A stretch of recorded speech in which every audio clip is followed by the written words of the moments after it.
नमस्कार मेरे प्यारे विद्यार्थियों, आप सभी का एक बार पुनः स्वागत करते हैं आपके अपने YouTube प्लेटफॉर्म संध्या कंप्यूटर क्लासेज पर। मेरे प्यारे विद्यार्थियों, RSIT एग्ज़ाम 10 मार्च को जो आपके आयोजित होने जा रही है, तो फ्रेंड्स उसके लिए आज मैं आपके समक्ष इंपॉर्टेंट क्वेश्चंस पेश कर रहा हूँ। अगर आपको वीडियो पसंद आए तो लाइक, शेयर एंड सब्सक्राइब अवश्य कीजिएगा। मैं आपको यहाँ पे वादा करता हूँ कि अगर आप इस प्लेटफॉर्म के साथ में 10 मार्च तक अगर जुड़े रहते हैं तो मैं 90% से ऊपर की गारंटी देता हूँ कि हूबहू आपको इन चैनल के माध्यम से जो भी वीडियो आपको मिल रहे हैं उनके अंदर से आपको हूबहू देखने को मिलेंगे। तो फ्रेंड्स, बिना टाइम वेस्ट किए मैं आगे बढ़ता हूँ पहले क्वेश्चंस की ओर। आप सभी से रिक्वेस्ट है कि अगर आप इस प्लेटफॉर्म पर नए हैं तो चैनल को अवश्य सब्सक्राइब करें, साथ ही बेल आइकन को क्लिक करना ताकि आने वाली प्रत्येक वीडियो की नोटिफिकेशन आप सभी को सबसे पहले मिल सके।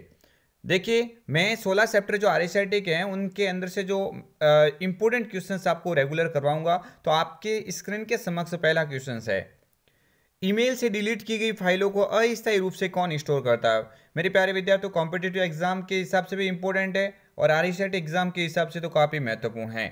यहाँ पे क्वेश्चंस के अंदर बात ईमेलिंग से हो रही है और ईमेल आप सभी को मालूम है, ईमेल का पूरा नाम इलेक्ट्रॉनिक मेल होता है और उसी ईमेल के संदर्भ में एक फोल्डर की बात की जा रही है और जिस फोल्डर का कार्य यहाँ पे पूछा जा रहा है कि किसी भी फाइल को जो आप डिलीट करते हैं उसको अस्थायी रूप से सेव करने की बात हो रही है।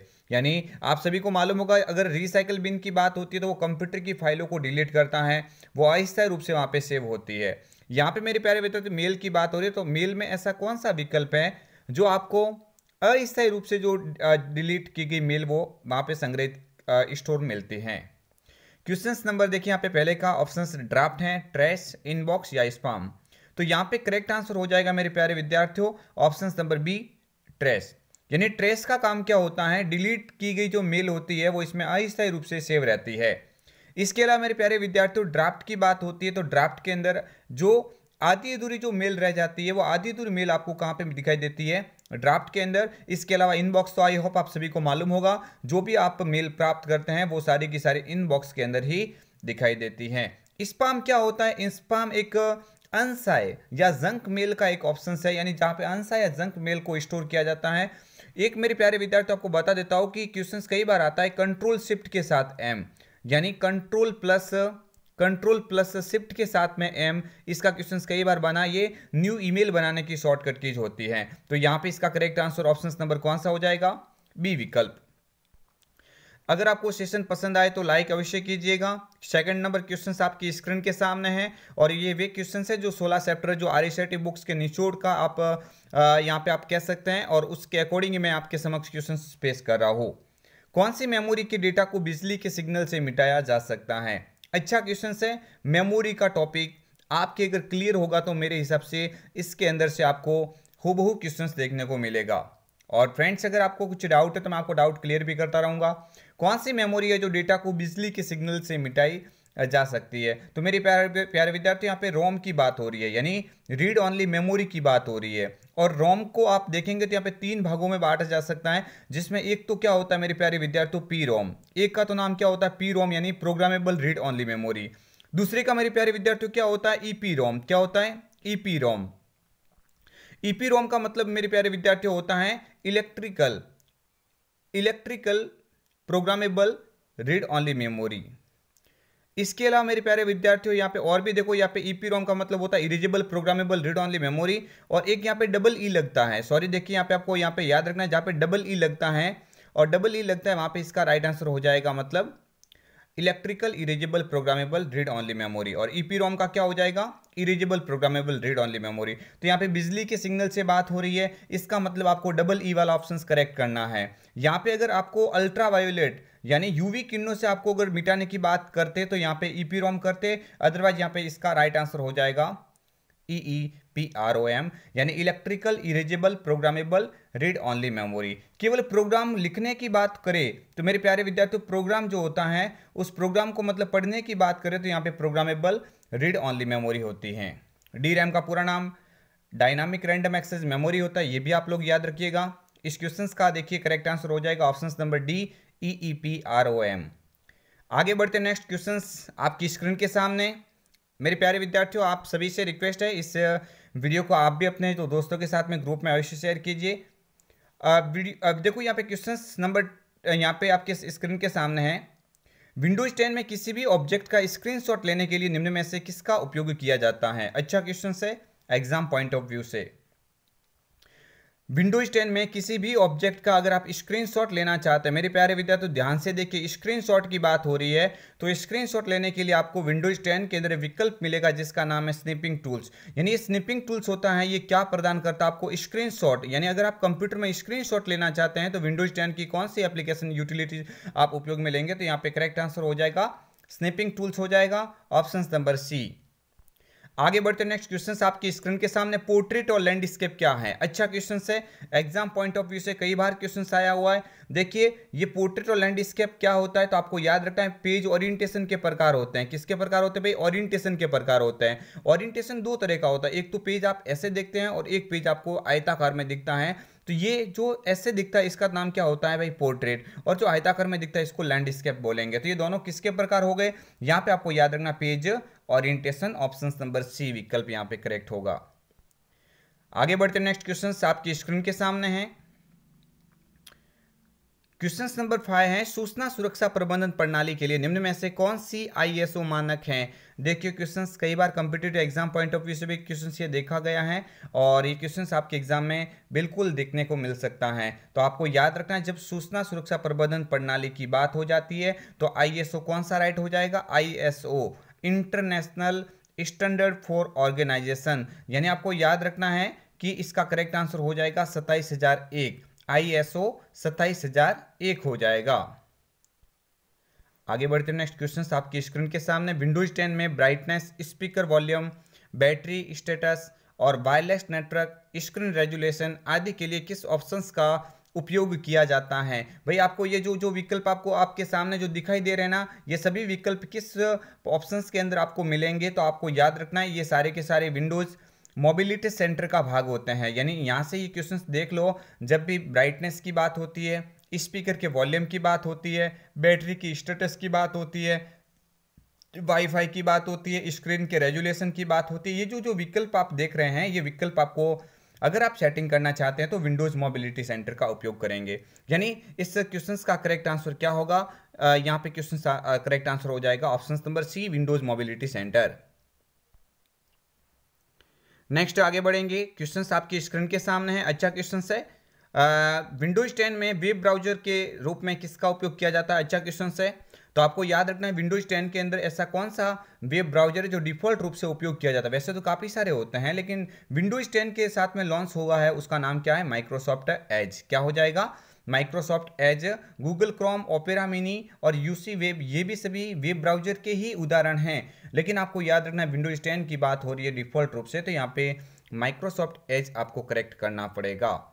आगे बढ़ते नेक्स्ट क्वेश्चन आपकी स्क्रीन के सामने है, MS वर्ड में बनाई गई फाइलों का डिफॉल्ट नाम क्या होता है? भाई अच्छा क्वेश्चन है, आप सभी स्टूडेंट इन क्वेश्चंस को देख लीजिए, मैं आपको इन सभी के ऑप्शंस के बारे में बता देता हूँ। जब भी आपको विंडोज यानी MS वर्ड की बात होती है, देखिए जब भी आपको विंडोज के अंदर MS वर्ड की बात होती है तो MS वर्ड की फाइल का डिफॉल्ट नाम पूछे ना तो वो क्या हो जाएगा? डॉक्यूमेंट फर्स्ट हो जाएगा। क्या हो जाएगा भाई? Document first. तो किसका होता है? ये वर्ड अथवा MS वर्ड का होता है, माइक्रोसॉफ्ट वर्ड का। ये जो आपको याद रखना, एक और भी बोलता था बुक फर्स्ट, कभी पूछे आपके एग्जाम में, क्या पूछे? Book first. तो बुक फर्स्ट ये किसका होता है भाई? बुक फर्स्ट आपको याद रखना एक्सेल का होता है। किसका हो जाएगा? एक्सेल का हो जाएगा। और पावर पॉइंट का पूछे तो आप प्रेजेंटेशन यानी पावर पॉइंट की बात होती है तो प्रेजेंटेशन फर्स्ट हो जाएगा। ये सभी आप लोग याद रख लेना। और एग्जाम में कई बार क्वेश्चन ये सीधे सीधे बन गए हैं कि भाई MS वर्ड की जो फाइल होती है उसका डिफॉल्ट नाम क्या होता है, एक्सेल की फाइल का डिफॉल्ट नाम क्या होता है, पावर पॉइंट की फाइल का डिफॉल्ट नाम क्या होता है। तो आप सभी याद रखेंगे, ये तीनों मैंने आपको बता दिए हैं। आगे वाला क्वेश्चन आपकी स्क्रीन के सामने देख लीजिए, पैराग्राफ को दाएं या बाएं मार्जिन से दूर ले जाना। अच्छा क्वेश्चन है, कई बार क्वेश्चन से एग्जाम में पूछा गया है। पैराग्राफ होता है भाई, देखिए थोड़ा ध्यान देना इसमें, पैराग्राफ होता है, पैराग्राफ को दाएं अथवा बाएं मार्जिन से अगर आप आगे पीछे यानी दूर ले जाने की बात हो जाती है तो ये किसके द्वारा आप यहाँ पे ये इसको सुव्यवस्थित करेंगे तो इसको आप क्या बोलेंगे भाई? इंडेंटिंग बोलेंगे। ये जो आप पैराग्राफ का लेवल होता है वो दाएं और खिंचकाना, बाएं और खिंचकाना, वो सब ये रूलर बार के अंदर भी होता है, उसको हम बोलेंगे यहाँ पे इंडेंटिंग बोलेंगे। इस इंडेंटिंग के दो तरह होते हैं भाई, इंक्रीज इंडेंट होता है, डिक्रीज इंडेंट होता है, ये आप थोड़ा याद रख लेना। आगे बढ़ते नेक्स्ट क्वेश्चन आपकी स्क्रीन के सामने है। निम्न में से एंटीवायरस का उदाहरण नहीं है। अच्छा क्वेश्चन है, कंपटीशन एग्जाम में भी बहुत बार पूछा गया है। देखो निम्न में से कौन सा एंटीवायरस का उदाहरण नहीं है, तो भाई एंटीवायरस के अंदर नॉर्टन तो बहुत ही पॉपुलर एंटीवायरस है, ये तो होता है। नेट स्केप नेविगेटर होता है क्या, कैस्पर स्काई तो होता है, और क्विक हिल भी होता है, यानी ये तो होता है। नेट स्केप नेविगेटर थोड़ा ध्यान दीजिए, ये क्या होता है भाई, नेट स्केप नेविगेटर तो क्या होता है, वेब ब्राउजर होता है। क्या होता है भाई, वेब ब्राउजर का उदाहरण है, थोड़ा ध्यान देना। और ये ऐसा वेब ब्राउजर है, ये आप कह सकते हैं भाई ऐसा वेब ब्राउजर है जो आपके एग्जाम पॉइंट ऑफ व्यू से काफी इंपॉर्टेंट भी है। नेट स्केप नेविगेटर ये किसका उदाहरण है भाई, एक वेब ब्राउजर का उदाहरण है, ये आप लोग थोड़ा याद रखिएगा। देखिए ग्राफिकल वेब ब्राउजर के रूप में भी, पहला ग्राफिकल वेब ब्राउजर के रूप में भी जाना जाता है, ये भी आप थोड़ा याद रख लेना। कॉमर्शियल वेब ब्राउजर के रूप में इसका काफी ज्यादा उपयोग हुआ था पहली बार। आगे बढ़ते देखो 11वां क्वेश्चन से, डेटा पॉइंट की वास्तविक वैल्यू क्या कहलाती है। एमएस एक्सेल का क्वेश्चन है। एक्सेल से आपके एग्जाम में कम से कम 4 से 5 क्वेश्चन देखने को मिलेंगे। आई होप ये मैं पहले भी जो वीडियो बनाए उसमें भी क्वेश्चन कई बार ऐसे के ये एजेटिव यहाँ पर आपको देखने को मिले हैं, तो आपको याद रखना है। डेटा पॉइंट की वास्तविक वैल्यू क्या कहलाती है, तो आप बोलेंगे डेटा पॉइंट की वास्तविक वैल्यू तो भाई डेटा लेबल्स कहलाती है। क्या कहलाती है, डेटा लेबल कहलाती है। ये ग्रिड लाइन क्या होता है, 60 एलिमेंट में जो हॉरिजॉन्टल और वर्टिकल लाइन आपको दिखाई देती है, इनको ग्रिड लाइन के नाम से जाना जाता है। इस क्वेश्चन का करेक्ट आंसर हो जाएगा डेटा लेबल्स हो जाता है। आगे बढ़ते हैं नेक्स्ट क्वेश्चन आपके स्क्रीन के सामने, वह कौन सा डिवाइस है जो एनालॉग सिग्नल को डिजिटल में और डिजिटल सिग्नल को एनालॉग में परिवर्तित करता है। ये सेम टू सेम क्वेश्चन जो कल जो सिस्टम असिस्टेंट का जो पेपर हुआ था, उस सिस्टम असिस्टेंट के पेपर में भी ये क्वेश्चंस पूछा गया है, और ये एग्जाम RSIT के अंदर भी कम से कम 7-8 बार पूछा गया है। तो आप समझ जाओ कंपटीशन एग्जाम के अंदर ये क्वेश्चंस बन रहे, तो RSIT के तो मेन टॉपिक है, तो आप सभी लोग याद रखेंगे। इसका करेक्ट आंसर हो जाएगा मॉडेम। क्या हो जाएगा भाई, मॉडेम हो जाएगा। मॉडेम का पूरा नाम मॉड्यूलेटर डीमॉड्यूलेटर होता है। ये इंटरनेट कनेक्टिविटी का टाइप्स होता है, आप ये भी अवश्य याद रख लेना। वाईफाई पूरा नाम वायरलेस फिडिलिटी होता है, आप सभी अवश्य याद रखना। इसकी रेंज मेरे प्यारे विद्यार्थियों ये भी पूछी जा सकती है। DSL का पूरा नाम डिजिटल सब्सक्राइबर लाइन होता है। ISP का पूरा नाम इंटरनेट सर्विस प्रोवाइडर होता है। आगे बढ़ते नेक्स्ट क्वेश्चन आपकी स्क्रीन के सामने है। पेपर पर बनी लाइनों और लाइनों के बीच खाली स्पेस वह विशेष चिन्हों को पढ़ने के लिए किसका उपयोग किया जाता है भाई। अच्छा क्वेश्चन है। जो कैरेक्टर होता है, देखो आप थोड़ा ध्यान दीजिएगा। यहाँ पे पेपर पर बनी लाइनों, यानी पेपर पे जो कुछ लाइन बनी हुई है, ठीक है, पेपर पे कुछ क्या बनी हुई है, लाइन बनी हुई है। लाइनों के बीच खाली स्पेस भी है, और खाली स्पेस के अंदर कुछ विशेष चिन्ह भी है। उनको पढ़ने के लिए मेरे प्यारे विद्यार्थियों किसका उपयोग किया जाएगा। अच्छा क्वेश्चन है, तो आपको याद रखना ये करेक्ट आंसर हो जाएगा। ये बार कोड की बात करा, किसकी बात करा, बार कोड की बात करा है। और बार कोड को पढ़ने के लिए आप किसका उपयोग करेंगे, BCR का। BCR का पूरा नाम क्या होता है भाई, तो आप बोलेंगे बार कोड रीडर। क्या होता है, बार कोड रीडर होता है BCR का पूरा नाम। अच्छा क्वेश्चन था। आगे वाला क्वेश्चन आपकी स्क्रीन के सामने, इंटरनेट एक्सेस करने के लिए निम्न में से क्या आवश्यक है भाई। अगर आप इंटरनेट को एक्सेस करना चाहते हैं तो आप क्या यहाँ पे देखेंगे, इंटरनेट सेवा भी होनी चाहिए, मॉडेम भी आपके पास में होना चाहिए, और चलाने के लिए वेब ब्राउजर का भी उपयोग करेंगे। तो यहाँ पे करेक्ट आंसर हो जाएगा उपरोक्त सभी। इजी क्वेश्चन है ये, तो आप ऐसे भी सही कर सकते हैं। आगे वाला क्वेश्चन आपकी स्क्रीन के सामने है। यह एक प्रोटोकॉल है भाई। प्रोटोकॉल का क्वेश्चन एग्जाम में कई दफा पूछा जा रहा है। प्रोटोकॉल किसका होता, क्या होता है प्रोटोकॉल, यानी एक फ्रेंड्स यहाँ पे आप बोलेंगे भाई प्रोटोकॉल सेट ऑफ रूल्स होता है। क्या होता है, सेट ऑफ रूल्स, यानी निर्देशों का एक समूह होता है। तो आपको ये याद रखना है। और एज जस्ट आप कह सकते हैं प्रोटोटाइप आप जो भी बनाते हैं उसके अकॉर्डिंग ये काम करता है। TCP का पूरा नाम क्या होता है, ट्रांसमिशन कंट्रोल प्रोटोकॉल। HTTP का पूरा नाम क्या होता है, हाइपर टेक्स्ट ट्रांसफर प्रोटोकॉल होता है। और FTP का पूरा नाम फाइल ट्रांसफर प्रोटोकॉल होता है। इसका मतलब ये सभी प्रोटोकॉल है भाई। इसका करेक्ट आंसर क्या हो जाएगा, उपरोक्त सभी हो जाएगा।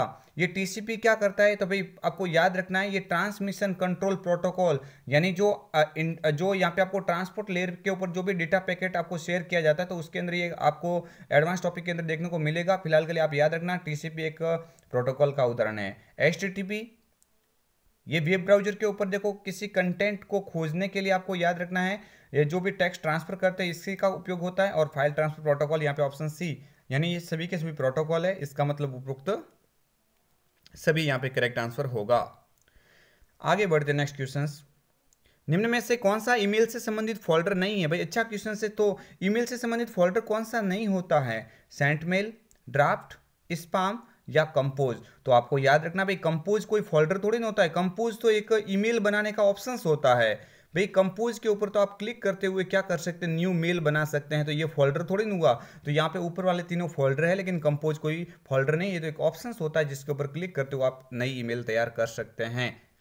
आगे बढ़ेंगे, नेक्स्ट क्वेश्चन आपकी स्क्रीन के सामने। भाई सभी विद्यार्थियों से मैं रिक्वेस्ट करता हूँ, आप अगर इस वीडियो को आप शेयर करेंगे, जितना अच्छा प्यार देंगे उतना ही फ्रेंड्स हम आपके लिए और भी अच्छी वीडियो बना के आपके समक्ष लेके आएंगे। और मैं दावा करता हूँ वीडियो आपके लिए रामबाण साबित होंगे, यानी हमेशा की तरह आपके, मैं दावा करता हूँ कि आपके इतने परसेंटेज तो बन ही जाएंगे। आप अगर रेगुलर आप 10 मार्क्स तक जुड़े रहते हैं तो 90 की तो मैं गारंटी देता हूँ। और 5 क्वेश्चन के अंदर आपकी थोड़ी आपकी और थोड़ी हमारी मेहनत मिला के आप 90 से क्रॉस तो आराम से कर सकते हैं, लेकिन थोड़ा रूल्स को फॉलो करना पड़ेगा। अलग अलग बेवजह कोई क्वेश्चंस देखने की जरूरत नहीं है आपको, जो सिलेबस के अकॉर्डिंग जो क्वेश्चंस है वो देखेंगे तो आपके लिए बेस्ट रहेगा मेरे हिसाब से। तो फ्रेंड्स वो सारे इंपॉर्टेंट क्वेश्चंस ही मैं करवा रहा हूँ और बुक्स के सिलेबस वाइज करवा रहा हूँ, ना कि आपको डीपली क्वेश्चंस करवा के आपको भ्रमित करना। कौन सा साइबर खतरे का एक प्रकार है भाई, साइबर खतरा कौन सा है, यहाँ पे मेलवेयर होता है, फिशिंग भी होता है और पासवर्ड हमले भी होता है। तो इसका मतलब क्या हो जाएगा, ये सभी एक साइबर खतरे के प्रकार है। तो यहाँ पे करेक्ट आंसर हो जाएगा उपरोक्त सभी। नेक्स्ट आगे बढ़ेंगे, क्वेश्चन नंबर आपकी स्क्रीन के सामने। इंटरनेट पर फाइलों का आदान प्रदान करने के लिए किसका उपयोग किया जाता है। इंटरनेट के ऊपर फाइलों का आदान प्रदान करने के लिए किसका उपयोग करेंगे। तो भाई आपको याद रखना, इंटरनेट के ऊपर फाइलों का आदान प्रदान करना है तो फाइल ट्रांसफर प्रोटोकॉल का उपयोग करेंगे। आगे बढ़ते हैं, नेक्स्ट क्वेश्चन आपकी स्क्रीन के सामने है। क्वेश्चन नंबर आपकी स्क्रीन के सामने 19। देखिए किसमें से एक सीडी या डीवीडी की एक सामान्य प्रचलित क्षमता नहीं है। 630 MB की सीडी आती है, ठीक है। 4.7 GB भी होता है, 9.4 GB भी होता है, लेकिन 13 GB विकल्प यहाँ पे गलत है। 16 GB भी होता है, लेकिन 13 GB तो नहीं होता। तो यहाँ पे करेक्ट आंसर क्या हो जाएगा, ऑप्शन नंबर डी। आगे बढ़ते नेक्स्ट क्वेश्चन आपके स्क्रीन के सामने। पैराग्राफ की प्रत्येक लाइनों को लेफ्ट और राइट मार्जिन के मध्य अलाइन करता है।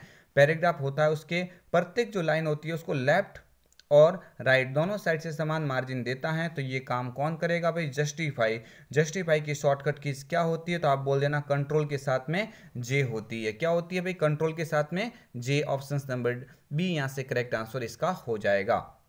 आगे बढ़ते नेक्स्ट क्वेश्चन आपकी स्क्रीन के सामने। विंडोज 10 में फाइल और फोल्डर को लॉक करने में आपकी कौन सी एप्लीकेशन मदद करती है।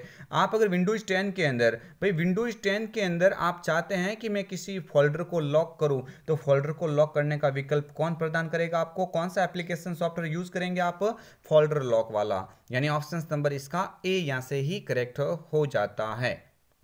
चलिए नेक्स्ट आगे क्वेश्चन की ओर बढ़ते हैं। निम्न में से कौन सी सुविधा आपकी कंप्यूटर की स्थिति, system file, installed application, Windows registry, system setting को पिछली बार के समय में वापस करने के लिए प्रयोग की जाती है। भाई जो भी आप कंप्यूटर के अंदर डेटा है उसको पुनः प्राप्त करना चाहते हैं तो क्या करेंगे आप, सिस्टम का रीस्टोर पॉइंट बनाएंगे। भाई क्या करेंगे, उस सिस्टम का रीस्टोर पॉइंट बना देंगे और रीस्टोर पॉइंट बना के आपको जब भी आवश्यकता पड़ जाती है कोई फाइल पुनः प्राप्त करनी है तो आप इसका उपयोग कर सकते हैं। आगे बढ़ते नेक्स्ट क्वेश्चन आपकी स्क्रीन के सामने। देखिए किस सॉफ्टवेयर का उपयोग पीडीएफ फाइलों को देखने के लिए किया जाता है। भाई पीडीएफ फाइलों को आप देखना चाहते हैं तो कौन सा उपयोग करेंगे, एडोब रीडर। कौन सा उपयोग करेंगे, एडोब रीडर। फेसबुक नहीं होगा, माइक्रोसॉफ्ट आउटलुक नहीं होगा और ये भी नहीं होगा माइक्रोसॉफ्ट फायरवॉल, ये भी नहीं होगा। करेक्ट आंसर हो जाएगा Adobe Reader, option number C. आगे बढ़ते हैं नेक्स्ट क्वेश्चन। विंडोज 10 में खाली जगह एक आवाज संचालित निजी सहायक होता है। भाई आवाज संचालित निजी सहायक जिसको हम बोलेंगे वॉइस पावर्ड पर्सनल असिस्टेंट, तो आप उसका नाम बोल देना भाई कोर्टाना। कोर्टाना क्या होता है, वॉइस पावर्ड पर्सनल असिस्टेंट का उदाहरण है। ऑप्शन नंबर ए यहाँ से इसका करेक्ट आंसर हो जाता है। चलिए आगे बढ़ते नेक्स्ट क्वेश्चन आपकी स्क्रीन के सामने। सीडी या डीवीडी पर डेटा जैसे संगीत, फोटो, दस्तावेज आदि लिखने की प्रक्रिया को हम क्या बोलेंगे। भाई सीडी डीवीडी में किसी डेटा को कॉपी करना, आप आंख बंद करके बोल देना बर्निंग। क्या बोलेंगे उसको, बर्निंग। जबकि आपको याद रखना अगर बूटिंग की बात हो जाती है तो बूटिंग का मतलब क्या होता है भाई, बूट अथवा बूटिंग का मतलब होता है कंप्यूटर को स्टार्ट करने की प्रक्रिया होती है, उसको बूटिंग कहा जाता है। बूटिंग दो प्रकार की होती है, कोल्ड बूट, वार्म बूट। वो मैं आपको क्वेश्चन आने पर बता दूंगा, अच्छा क्वेश्चन बनता वहां से भी। क्वेश्चन नंबर 26 आपकी स्क्रीन के सामने। कॉम्बिनेशन कुंजी, भाई कॉम्बिनेशन कुंजी 3 होती है, कौन कौन सी आप बोलेंगे, तो एक तो आप क्वेश्चंस देख लेना, कंट्रोल होती है, एक आपके सामने अल्ट का भी नाम लिया जा सकता है, एक आपके सामने किसका नाम लिया जा सकता है, शिफ्ट का नाम, और कभी कभार विंडोज की का नाम लिया जा सकता है। लेकिन फिलहाल यहाँ पे इन 3 ऑप्शंस को आप देख सकते हैं, तो यहाँ पे आप याद रखेंगे कौन सा हो जाएगा। भाई देखिए यहाँ पे क्वेश्चंस अल्ट कंट्रोल और शिफ्ट, ऑप्शन नंबर बी इस क्वेश्चन का करेक्ट आंसर हो जाएगा। कॉम्बिनेशन कुंजी का मतलब क्या होता है मैं समझा देता हूं। ऐसी कुंजी जो अकेली वर्क नहीं कर पाती है, यानी इनके साथ में किसी कार्य को करने के लिए इनके साथ में किसी दूसरी की को जोड़ना पड़ता है और जुड़ने के बाद में ये की यूज में आती है, इसलिए इसका नाम हो गया कॉम्बिनेशन की। ठीक है, आगे बढ़ते हैं। नेक्स्ट क्वेश्चन आपकी स्क्रीन के सामने 27 देख सकते हैं आप। क्वेश्चंस बहुत ही इंपॉर्टेंट है। Question number 27, Microsoft office picture manager क्या है? तो भाई ये पिक्चर मैनेजर होता क्या है? तो आप बोलेंगे मूल तस्वीर प्रबंधन, यानी एक तस्वीर को एडिट करने के लिए सॉफ्टवेयर होता है जो ऑफिस टूल्स यानी माइक्रोसॉफ्ट ऑफिस का एक भाग होता है, ऑफिस सूट का एक भाग होता है जिसके अंदर आप तस्वीरों को एडिट कर सकते हैं। चलिए क्वेश्चंस, इस क्वेश्चंस का right answer option number A ही हो जाएगा। आगे बढ़ते हैं। डॉक्यूमेंट को स्वतः ही सही करने के लिए, डॉक्यूमेंट को आप स्वतः ही सही करने के लिए किसका उपयोग करेंगे? तो इसका करेक्ट आंसर हो जाएगा auto correct feature. Auto correct features का मतलब क्या होता है बता देता हूं। जब भी आप डॉक्यूमेंट में कुछ टाइप करेंगे, जैसे आपने स्कूल नाम ऐसे लिख दिया, भाई स्कूल नाम आपने ऐसे लिख दिया तो ऑटोमेटिक ये स्कूल नाम ऐसे सही हो जाएगा। जैसे आपने नाम कोई अलग लिखा, उसमें कोई स्पेलिंग आपने गलत लिखी तो ऑटोमेटिक वो सही हो जाएगी। ये करेक्ट फीचर्स होता है, auto correct features. Option number क्या हो जाएगा? Option A. आगे बढ़ते हैं। नेक्स्ट क्वेश्चन आपकी स्क्रीन के सामने अच्छा क्वेश्चन से, भारतीय आईटी अधिनियम 2000 नियम किस क्षेत्र को कंट्रोल या नियंत्रण करने के लिए किया गया है? तो भाई तैयार किया गया है। तो आईटी अधिनियम तो कौन सा होता है 2000? भाई ये तो सूचना प्रौद्योगिकी के लिए होता है। किसके लिए होता है? इंफॉर्मेशन टेक्नोलॉजी के लिए होता है, इसीलिए तो नाम आ गया ना भाई। आईटी का मतलब ही क्या होता है? इंफॉर्मेशन टेक्नोलॉजी, इसको हिंदी में बोलेंगे सूचना प्रौद्योगिकी। बिल्कुल ऑप्शन सी करेक्ट हो जाएगा। आगे बढ़ते हैं। माइक्रोसॉफ्ट एक्सेल 2010 का उपयोग कर कौन से चार्ट बनाए जा सकते हैं? भाई बहुत सारे चार्ट होते हैं, मैं आपको कभी समझाऊंगा। अच्छे चार्ट यहाँ पे ज़्यादातर 2-3 चार्ट यहाँ पे काम में लिए जाते हैं, लेकिन बहुत सारे होते हैं, आप उनको जानते भी नहीं होंगे, लेकिन आपको याद रखना पड़ेंगे कंपटीशन एग्जाम की अगर आप तैयारी कर रहे हो। चलो आगे बढ़ते हैं। माइक्रोसॉफ्ट एक्सेल 2010 का उपयोग कर कौन से चार्ट के प्रकार बनाए जा सकते हैं? तो देखिए लाइन और पाई केवल थोड़ी ना होता, दो ही नहीं होते, बहुत सारे होते हैं। तो इसका मतलब bar chart, line chart, graph chart, pie chart, बहुत सारे होते हैं। ऑप्शन बी यहाँ से क्या हो जाएगा? Correct answer. आगे वाला क्वेश्चन नेक्स्ट आपकी स्क्रीन के सामने 31 क्वेश्चन नंबर देख सकते हैं। प्रिंट करने से पहले एक दस्तावेज कैसा दिखेगा? प्रिंट करने से पहले एक दस्तावेज कैसा दिखेगा, ये जानने के लिए किस विकल्प का उपयोग करेंगे? तो आप सभी लोग याद रख लेना। अगर आप जैसे मान के चलो, अगर आप ये आपके सामने दस्तावेज आपने जो बनाया है, ये आप देखना चाहते हैं कि प्रिंट करने पे ये दस्तावेज कैसा दिखेगा, तो आप प्रिंट से पहले उसको जैसे उसके बारे में पूरी ऐसे उसको परखना कि भाई ये कैसा दिखेगा, तो ये काम कौन करेगा? Print preview. प्रिंट निकालने से पूर्व उस पेज की स्थिति को दिखाना कि प्रिंट कैसी निकलेगी, इस ऑप्शन को हम क्या बोलेंगे? प्रिंट प्रीव्यू, जिसको हिंदी में प्रिंट पूर्वावलोकन कह सकते हैं। ऑप्शन सी यहां से करेक्ट हो जाएगा। आगे बढ़ते हैं। ईपीडीएस का पूरा नाम, भाई अच्छा क्वेश्चन है। Electronic public distribution system. खाद्य की कमी से निपटने के लिए राजस्थान के सरकार द्वारा जो यहाँ पे चलित एक प्रणाली होती है जिसका पूरा नाम होता है इलेक्ट्रॉनिक पब्लिक डिस्ट्रीब्यूशन सिस्टम। इसके तहत गरीब तबकों के जो सदस्य होते हैं उनको जो मुफ्त में राशन अथवा और भी सरकार की कम बजट पे आपको जो अनाज वगैरह वितरण किया जाता है, उस प्रणाली का नाम है, उस सिस्टम का नाम है ईपीडीएस। इसका पूरा नाम क्या हो जाएगा? Electronic public distribution system. आगे बढ़ते नेक्स्ट क्वेश्चन आपकी स्क्रीन के सामने। आईआरसीटीसी एसएमएस सर्विस किस नंबर पर उपलब्ध है? आईआरसीटीसी, भाई पहली बात तो ये क्वेश्चन भी कई बार बनता है। Indian railway catering tourism and corporation, ये आईआरसीटीसी का पूरा नाम होता है। इंडियन रेलवे की वेबसाइट होती है। इसमें एसएमएस सेवा है ना वो 139, ये भी क्वेश्चन मोस्ट है, कई बार एग्जाम में सीधा पूछा गया है, तो यहाँ से करेक्ट आंसर हो जाएगा भाई 139। आगे वाला क्वेश्चन आपकी स्क्रीन के सामने। निम्न में से किस अवसर पर राष्ट्रीय मतदाता सेवा पोर्टल की शुरुआत हुई? तो भाई राष्ट्रीय मतदाता सेवा पोर्टल की शुरुआत कब हुई है? आप बोलेंगे यहाँ पे किसके अवसर पर हुई है? तो आप बोलना राष्ट्रीय मतदाता दिवस के ऊपर। कब हुई है? राष्ट्रीय मतदाता दिवस। और राष्ट्रीय मतदाता दिवस आप बोल देना भाई चुनाव दिवस के लिए ये 25 जनवरी, डेट थोड़ी इंपॉर्टेंट रख लेना। राष्ट्रीय मतदाता दिवस 25 जनवरी। ठीक है, आगे वाला क्वेश्चन आपकी स्क्रीन के सामने है। नेक्स्ट क्वेश्चन, राजस्थान जन आधार योजना के संदर्भ में डीबीटी का पूरा नाम बताइए। भाई डीबीटी का पूरा नाम क्या होता है? Direct benefit transfer. क्या होता है? Direct benefit transfer. Direct benefit transfer. ठीक है, देखिए फ्रेंड्स, आपके जो मेन एग्जाम होगा 10 मार्च को, उसमें 35 क्वेश्चंस आएंगे और मैं आपको रोजाना मॉडल पेपर के माध्यम से एक के अंदर 35 क्वेश्चंस का समावेश करूंगा और अच्छे से डिटेल में आपको बताने की कोशिश करूंगा। आप सभी से हम्बल रिक्वेस्ट है कि आप इस वीडियो को अवश्य शेयर कीजिए और साथ ही आप इस प्लेटफॉर्म पर नए हैं तो चैनल को भी अवश्य सब्सक्राइब कीजिएगा। तो फ्रेंड्स मिलेंगे आपको एक और भी दमदार क्लास के साथ में, तब तक के लिए जय हिंद, वंदे मातरम, जय भारत।